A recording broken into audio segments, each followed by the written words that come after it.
Yes, now, and welcome back to episode 79 of the Top Loaded podcast. And it is sadly international break, but that does see the beginning of the NFL season. But most importantly, H, how you doing, my friend? Yes, all is well, mate. All is well. Recovering still from the anxiety from the Arsenal game yesterday. I don't think anxiety is the right word to use, maybe. My heart nearly fell out my arse, probably more of a correct phrase to use from Garnacho being ruled out offside to then us scoring twice in stoppage time. So yeah, take that humbly, United fans. But on that note, yes, mate, I'm very well now. How are you? Yeah, definitely recovering still. I found it very hard to sleep last night because I was just still riding high from the win. Um, so yeah, no, absolute fantastic week of football. Premier League season's truly in action now, and then we get slumped with an international break. So NFL season is returning. We'll briefly talk upon that in a second. But obviously, last week, Sea Stadium Club Chrome finally released, and obviously, a much anticipated product, not just for us, but everyone. And we've seen a lot more of it before. There was the odd break here and there, but legally, it was now allowed to be open. So, what's your thoughts on the release? Obviously, hobby wise, and I've not really seen much of the megas, so to speak, but still look decent of what I've seen. But hobby mainly, we've seen quite a bit of that now being ripped. Yeah, I definitely don't think he's disappointed. I know for me personally, I think it's beautiful. I think it's a lovely set. There's some great picture designs. I know we've banged on about it for I don't know how long now. About how great the images are. Yeah, but yeah, I really don't think it's disappointed. I think it's really pulled out the bag. I think I've seen more blasters on Instagram with people doing sort of personal rips and some of their hits and stuff. I know there's been quite. I think someone hit a. Is it Vinny an R9, the dual auto, from a blaster, from a mega, sorry, which I thought was absolutely nuts from a 40 quid box that a card is probably worth, even at a base, couple hundred minimum. But yeah, some great hobby boxes that have been ripped. I know obviously we were both in a break with TFF. Obviously me for Club Crow and obviously yourself for women's. But yeah, I think it's lovely. I think there's obviously one slight, I think, flaw that I know you're going to touch on that we've seen a couple of pictures from, and it is quite frankly disastrous. From what we thought would be a really nice, cool, different design, has actually turned out to be horrendous. But yeah, I'm really happy with the release. I think it's been really good, really popular. See a lot more stuff popping up now on like eBay and Instagram and places like that. Some nice low numbered cards. I have made an attempt to start an early guard rainbow. I did pick up the to 35, which I believe is black and gold. I think it might be.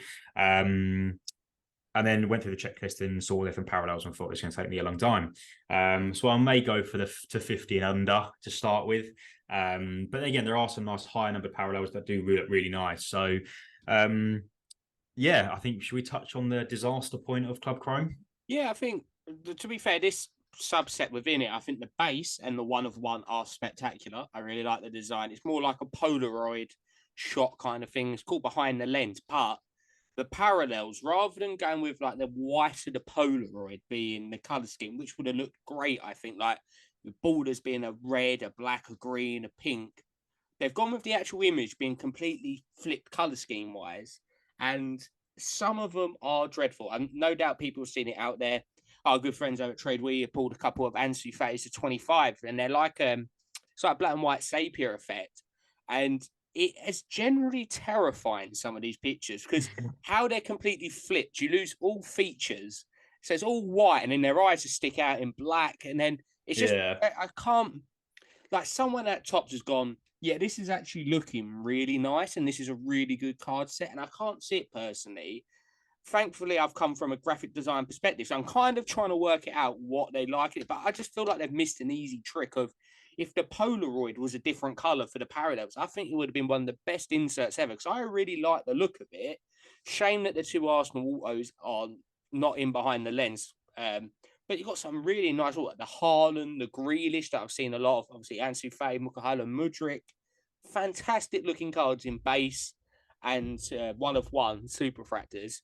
But it just, for me, it just takes away from the card of, you're buying the card because of the player.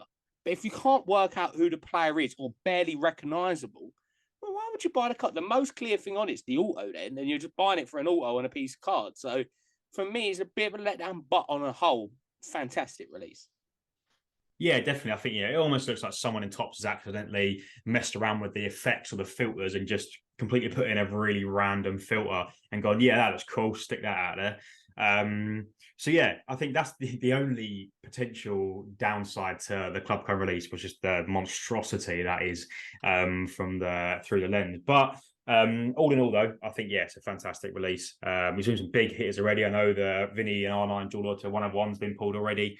We saw, I know, obviously, I think 2 or 3 boxes before mine. TFF pulled at a CR7 to 5. We've seen some 101s being pulled already, and there's some real nice. I think these are the Beam Team. Yeah, I think is a nice insight. I think I've seen a Bellingham Beam Team Auto, Garnacho Beam Team. So there's some really nice subsets within Club Chrome. But for me, what is and will always will be is the actual image designs. I just think they're another level. They really make that set pop. The Erdegaard for me, the Jorginho, I think they all look so good. So yeah, for me, Club Chrome has definitely been a massive dub, and I think arguably potentially one of the best sets released since Select. yeah. No, I think Unpopular opinion, maybe, no, but for me, Select yeah. and Club Chrome within the last sort of couple of months, for me, have been the two standouts. General consensus of what I've seen is a lot of people are really big fans of Stadium Club Chrome imagery. Like we say, that's the main aspect of it, and it is fantastic. Yet again, there's some really good pictures they've chosen, which goes a long way. And that set's just making it look. It looks like Messi's had his first day at school going in with his backpack, which is fantastic to see. But no, yeah, I think it's one of them that it will do very well in terms of especially the lower print stuff. Obviously, like you say, when you did send me over the checklist of what you wanted for Odegaard, I nearly had to scroll down, which was, I think, the main thing about actually how many cards are in a rainbow off that one. So, like I say, it's going to be quite good. And some of the even to 350 parallels are really nice. Even like the aquas that you get out of the megas are a very good looking card set. So, I'm looking forward to. Put it in perspective. Hang on, Yeah, there we that go. is the full parallel breakdown. Yeah. So you basically got all the way from base refractor all the way down to superfractor 1 of 1. And I think you've got what 3, 6, 9, 12, 15, 18. So there's 20 different parallels. And I've currently got one. So you are currently 5% complete. Very nice. Quick maths, Ronnie. I like it. Not as good as my maths. Yeah. But yeah, I think there are some really nice ones on there. So yeah, we just have to wait and see. But that is the complete breakdown of the Stadium Cup Grand Parallels, which is quite a long one. You compare that to the Steiner flagship I've got. That looks much better. But there we go. There's a lot of parallels, but I'm looking forward to starting to crack through some of them and getting a nice little run of Erdegaards together. So if anyone's still in the Erdegaards from Club Chrome, holla your boy. Yeah, and I think obviously it's hard to always score a set out of 10 because everyone's different. I think that's what's going to be quite good going forward, especially for us for any new releases, is just start ranking them like how we see them out of 10. And I think if I had to score out of 10, for me, I'm going to give it a solid like 8. I think I would have maybe just scored it slightly higher if it weren't for the behind the lens because it's a very solid release. Price point's quite good as well. Obviously, having the retail version is very good. Obviously, it's slightly higher retail price in comparison to like the Merlin and women's Chrome Blasters. What were 25? These were at 40. So a very good release, and more importantly, a very good looking release. Yeah, definitely 100%. I think, they've really smashed it again with Club Chrome. I think they've really done a real solid release. I'm just looking forward to seeing a lot more parallels come onto the market. Looking for a few more breaks, some big hitters, some more parallels come onto the market and for it to be more readily available. I think, the market is already quite full with Club Chrome, I think, at the moment. But I'm looking forward to seeing maybe another week or so, some more breaks been happening, some more rips been happening, and to get a load more of them onto eBay and onto Instagram for us to start having a proper good flick through. But yeah, for me, it's definitely been a really strong release. Yeah, and that's perfect internet. Obviously, we're talking about recent releases, and sometimes they come out of the blue a bit. And obviously, I've been quite vocal in one of the last releases by Zero Cool, and obviously in partnership with Tops for the Stranger Things Butcher Billy set. But last Friday, a hobby box was released for season 4, which does look absolutely fantastic. Um, Actual autos from the cast as well, relics as well, which are always good to return. It's an actual proper hobby release. And I see it get released on Topps' website thinking, oh, that's quite cool. 140 price point, not too bad for a hobby box. And then they actually did release saying, and that's like selected WH Smith store blasters will be available. So great to see another retailer within the UK getting on board with the releases of cards. And obviously, WH Smith is a nice one as well, a high street store, bit more readily available than game because my local game at Stratford, I'm sure there's a few other people who use that one as well, is closing down. And then the next nearest one for me is about an hour and 10-minute journey. So there's not that many games about anymore. So solely to see it go to WH Smith's, I think it's the evolution of slowly one time one of the big boys in terms of your supermarkets getting, obviously they do the stickers, match attacks, adrenaline, all of them good stuff. But actually hobby releases, one day we might see it in an Asda or a Tesco's, or obviously one of them shops would be fantastic. But with Stranger Things, obviously I have it here, the last blaster, which I'm not going to talk about because that was very underwhelming, so to speak. But yeah, it's good to see another release of Stranger Things stuff with Autos Relic. So I might try and pick up a blaster of that when I go to Stratford next from WH Smith. But obviously, it's nice H to see like other releases. And now the last one was US exclusive. Even though it went on the Netflix UK website, they all got shipped out from the US. So actually see it coming over UK side now. It's great to see that Tops/Zero Call are actually actually getting more stuff over in the UK and making it easier for us to get it rather than have to wait there 4 months for it to be sent over from whatever district center it is in the States. Yeah, I think I've banged on now already and said that how refreshing it is to see so much product that's readily available within the UK, whether that be, like I said, in Smiths with Score, it's a game, and now WH Smith. So it is really good and really nice to see that we are getting so much product that is available within the UK for us to go and buy in our local stores, as opposed to, your Walmart that they have in the US, which has every single, Target, sorry, I think it is, that has all of these, blaster boxes and stuff, packs of stuff ready available on the shelf that you can go in and just have a whale of a time. So, yeah, I think it is really good to see. I'm loving the more and more they are bringing out that we can go and get in these stores. We've seen it with Merlin Women's, Club Chrome, Score, and obviously now Stranger Things as well. So I'm interested to see what's going to be next. I know obviously we had that Showtime that was also exclusive to certain card shows within the UK. So there's little things like that I think are really starting to bring that exclusivity back to the UK, where we can finally get our hands on some product in person rather than having to order it or go through breaks to actually see some of this product firsthand. So I think, yeah, it's really good to see that we are getting some product back into the UK stores, and hopefully it does only grow from here and we do start getting more and more products available in store. Whether that be Prism Blasters we get next or whatever that may be. But it's really good to see that we are getting some more product back into the stores. Yeah, and obviously, once everyone does rip the products, everyone thinks about grading the certain items. And obviously, we've been a bit left wanting from PSA, especially obviously BGS, SGC, CGC, MGC have all had different things going on offers wise, but we was all hoping for a Nationals offer. I think that's quite fair to say that everyone was a bit disappointed that there wasn't a bulk sending offer, but like $15 or maybe less. But obviously, we touched on it earlier, it is the beginning of the NFL season. And obviously, it is a massive money maker for PSA. But they've gone from having hardly any specials or specials that people are not really going to use to, I'm going to run through them now because for any NFL collectors out there listening, it is a fantastic time to get your stuff graded. So any NFL item card between 2000 and 2023 of a max value of $300, $16 a card. Brilliant. Super Express is $200. Very good, down cheap. Express has come down to $100. Dual service, obviously, grading the card and auto is only at $30. And then football tickets, which I am fuming because it's just football tickets rather than all tickets, which I was hoping for, is at $26. Football packs, and obviously just packs for NFL or college football, is at $26 per pack. And then there was a few other ones of encapsulations and like signed memorabilia. But it's if you are an NFL collector, and especially in the States, it would be massive.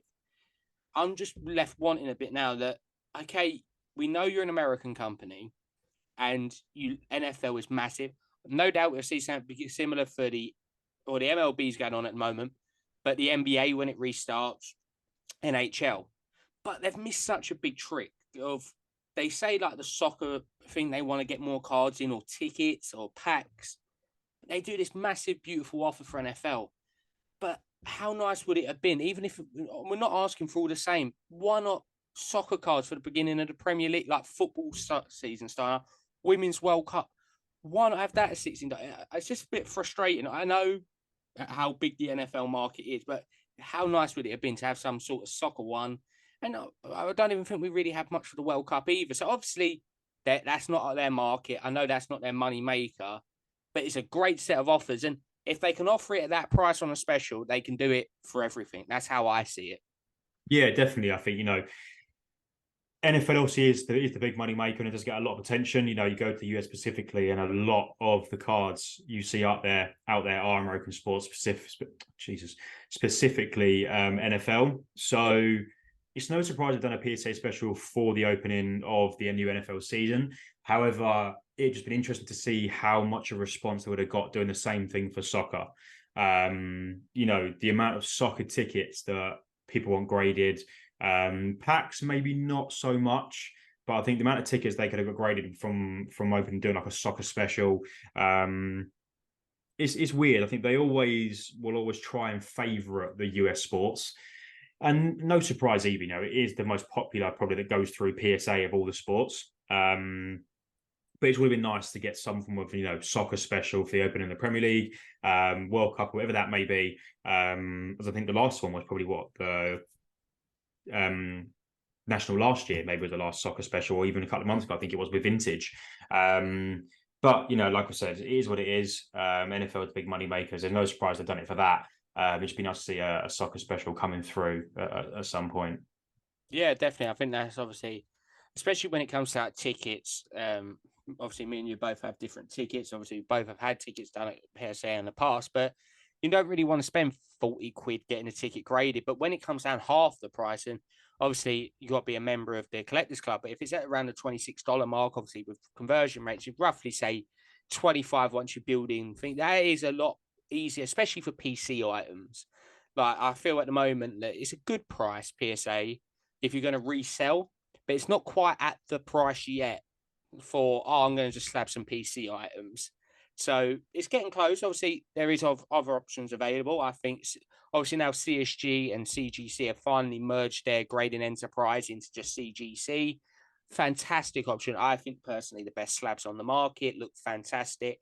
Do have quite a range of grading and normally cross over quite well grade wise. SGC exactly the same again. I think for vintage go to, especially at the moment, PSA have been taking quite a bit with vintage, even though it seems like they're getting hang of it.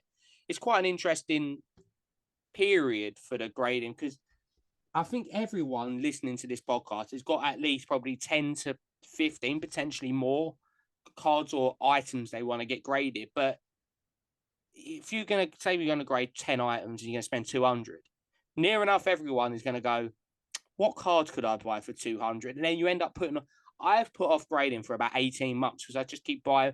I'm like, if I'm going to spend 20 quid on grading a certain card, oh, wait a minute, this card's just come up for 15 quid. I'd rather have that 15 quid card and then have the 5 quid left over. So it's when it comes slightly down a bit, I think you'll see it a lot in this country. The first big company to offer like a so-called £10 grading fee, that kind of area, CGC, SGC, BGS, PSA, I think it will go mad for submissions from the UK. Obviously, prior to the massive card market boom, that was kind of the prices, and it's slowly getting down. If anyone out there does listen to the PSA podcast, I'd recommend that one. It's a very good one to get the insides of what they're thinking more at a boardroom level. They have admitted it openly that they're trying to get it back down to similar pricing. I think their golden target is $12, which would be fantastic. So obviously, while we're touching on grading, obviously, normally we've got a few cards that we have to get graded, which we don't. And then mainly, I got to admit, most people, especially in our closer circle in the hobby, have a go at me for some of the stuff that I have not got graded. But is there anything in your mind, obviously, now that you're doing the Odegaard Rainbow especially, but is there anything that you're thinking about getting graded in the not too distant future? Yes, I've got a couple in the grade pile. I've also got my Gunther Oh my god! I can't get my words out tonight. My Gunther Steiner Dynasty from 2020. Obviously, that I'm looking to get graded with PSA. I also need to take off the mag sticker, so obviously PSA can grade it without having to go through Tops to get verification. So ideally, the Steiner Dynasty wants to go off to grade into PSA for the card and the auto. It all looks quite clean, so I'm hoping to do a double 10, but that's definitely one I want to get sent off. I've also got the Saliba Pink Wave first off the line rookie ticket from Chronicles to 19. So I'm hoping to get that sent off to PSA as well. I've also got Eddie Nketiah Snakeskin from Prism, which I know obviously is a short print. So I'd quite like to get that sent off to PSA as well. There's a couple others here and there that I wouldn't mind. I know there's two cards in particular that I really wanted to, and it wasn't until recently I realized how much their prices have dropped that I'm now like, probably not that bothered. It was the Smith Rowe auto from Mosaic and the Saliba auto from Deco. Obviously now they've both had autos released in Chrome. Their prices have dropped a fair bit with the market being flooded by their autos. So if I had to go top three, it would definitely be the Saliba to 19 Pink Wave rookie ticket, the Nketiah Snakeskin, and the Steiner Dynasty 2020 would be the three that I think I would like to get graded next. Yeah, I think that's a very good three. I'm gonna pass from my judgment. I can't. I think my pile is too big now to even be able to do a top three. I'd probably have to do like a top 50 or something. But there's a few cards that deserve to be in slabs there. I think one of them is my. I've also got a Fabio Vieira Tiger Prism on one, send that off the way he's paid the last couple of games. Yeah, definitely. Yeah, definitely get that one. I was going to say my Red Wave Gabrielle from the first year Merlin. That should be going off. And then quite a few of the women's items that I've got, I think should be going off as well. I think a lot of Woba Moy, Orange Wave Rookie, that should be going off. And then, to be fair, there's quite a few items, especially if some items I'm waiting to get back from different places. One en route from the UK and then a couple en route from America. Well, they're in PO box in America, which are sitting there nice and comfortable. But when they're back, they'll definitely be going off. I think I'll probably send off quite a lot of my Beth Me's. I've decided now I'm going for the lot of Woba Moy Rainbow from this year's Chrome, even though I will be picking up, basically picking up everyone anyway, but focusing on that one. So maybe a couple of jackers, maybe a Gold Wave jacker might go off as well. But like I said, I'm just waiting on a special more than anything. Why sub it at full price when you know realistically within the next 90 to 120 days there should be an offer that incorporates soccer? So it should be quite interesting, especially grading. We touched on it prior to the episode, and it's one of our last talking points. Obviously, you did actually have a sale on Instagram, or attempted sale on Instagram, and then also on eBay. That the UK scene at the moment is very heavy buying on payday. And then the rest of the month is pretty quiet, but it's understandable. Cost of living at the moment is through the roof, especially as well, people getting over holidays, which are not the cheapest thing, especially with everything going on. So obviously, I think anyone who's probably been around in the hobby for, I'd say, 18 months to 24 months, knew at one point Instagram was the place. Breaks, selling, it was going like mental every time. So did you get much interest? And if anyone out there's listening, thinking about selling some cards, like anything you'd say do's, don'ts, what you found went well, or even like recommendations for them? I think it's definitely not a seller's market at the moment. It's very difficult to try and make sales, make deals.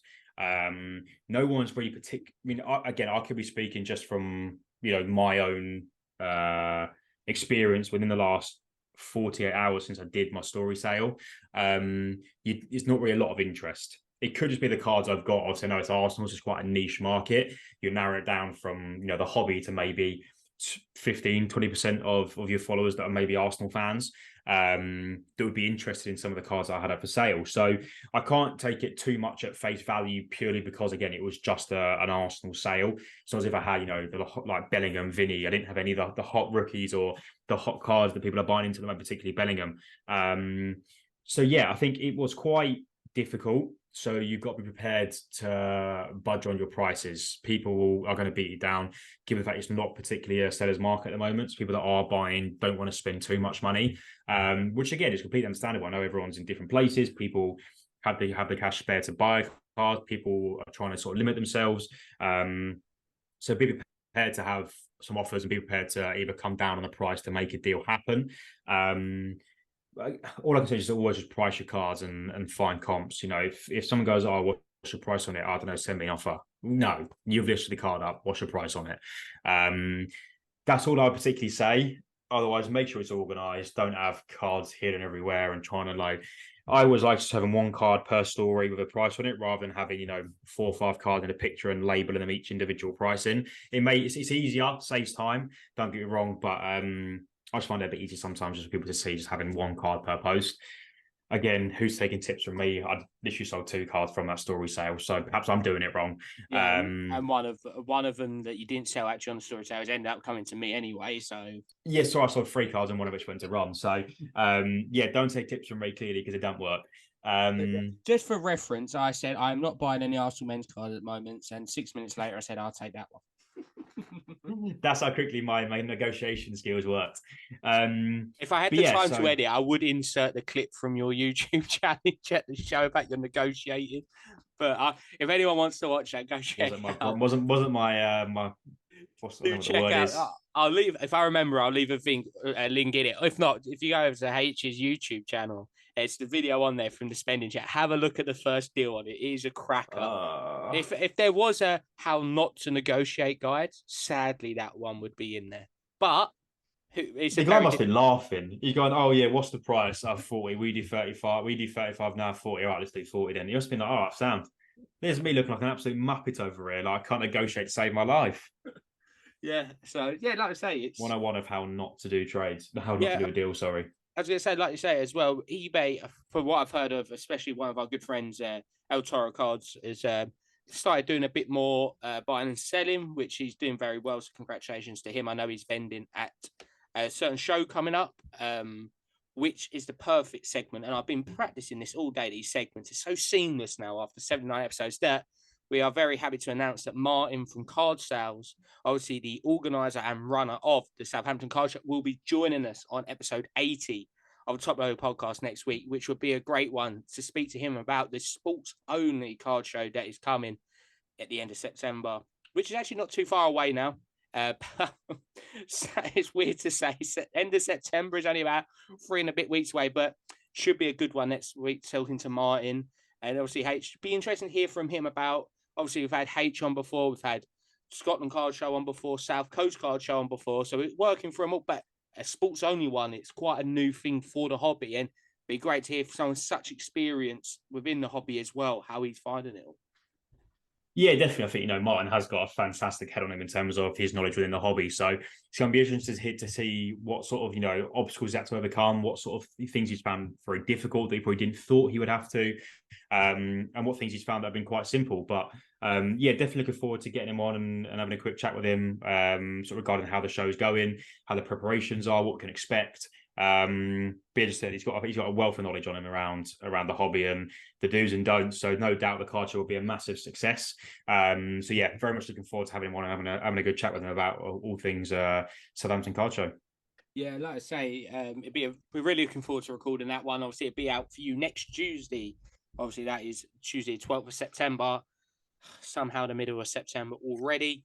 But obviously, Christmas soon. Back to the Christmas quiz again. Don't say that dreaded word. Oh, it's your turn this year, isn't it? I did the Christmas quiz for you. Did it for me last year. It's my turn for you this year. Yeah, so I will be getting recruits in. Trust me for that one as well. We should do it. Hopefully, do it we're trying to do an in-person one with a few people. That's one of our goals as well, to get a few in-person podcasts done by the close of this year. But obviously, if you're listening along on Spotify, please do leave the podcast 5 stars, because it actually helps massively circulating the podcast around. And then also, if you're listening on YouTube, please press that little thumbs up and subscribe if you don't.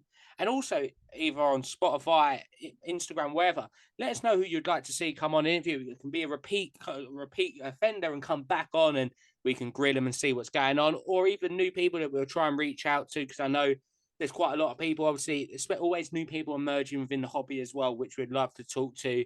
not just UK, but obviously try and target around the world as well. But obviously, for every single person who's tuned in to another episode, thank you very much. Hope everyone out there is buying, selling, maybe a bit more than H, and trading and all that good jazz. But most importantly, happy hobbying and good night.